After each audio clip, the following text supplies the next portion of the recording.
Lagu ni Kak Farah memang betul-betul saya nak sampaikan semuanya Allah punya kuasa.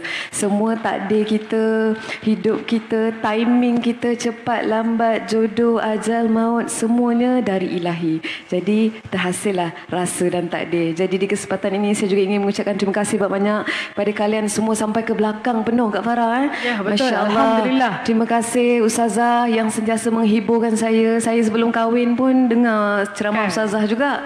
Memang banyak perkongsian ingin menjadi isteri syurga bukan senang Ustazah kan. Betul. Penuh dengan pengorbanan, tapi saya memang sentiasa ingat Ustazah cakap memang kita takkan dapat lah nak seimbang tu memang susah kan.